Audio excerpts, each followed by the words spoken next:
And that really led onto developing our first show. With an international skating team, Torvill Dean will tour New Zealand, England and the United States. In Australia, they'll only be seen in Sydney. According to promoter Michael Edgley, the secrecy surrounding their practice rink was to ensure they had plenty of time to perfect their routine. Somewhere where they could work comfortably, somewhere where they could have access to the ice 24 hours a day. The tour will cost millions. Just how much skating have the duo got left in them after all that practice? Maybe at the end of this tour, one more year after Maybe that. another month. Torvill and Dean weren't about to show off their new routine. It's being kept as secret as their Sydney rink. Graham was used to producing with his ballet company. And working with numbers of people as well. So. And so it became a natural progression to say, would you come and work with us? Would you help develop the show?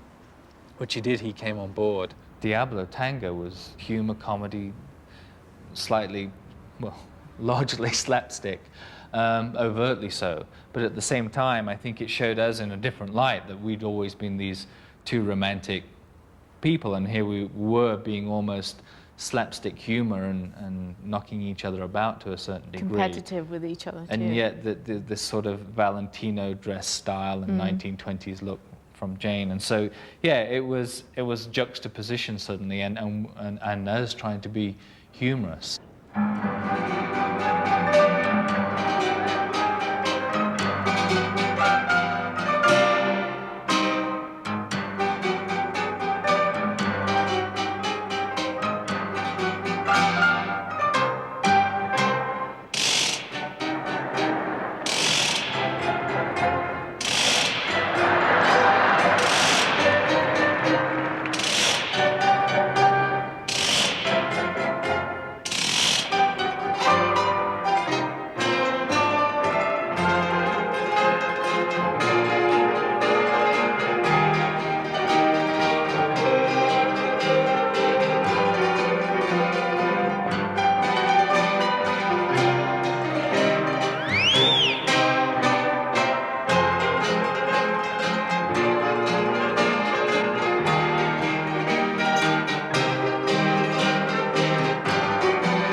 This piece was first choreographed for the first world tour. The music itself is quite a funny piece. This is all part of constructing an evening's performance, of having light and shade. Yes. And for us, not going out there and looking repetitive, but looking like we're doing completely different pieces and being able to adapt.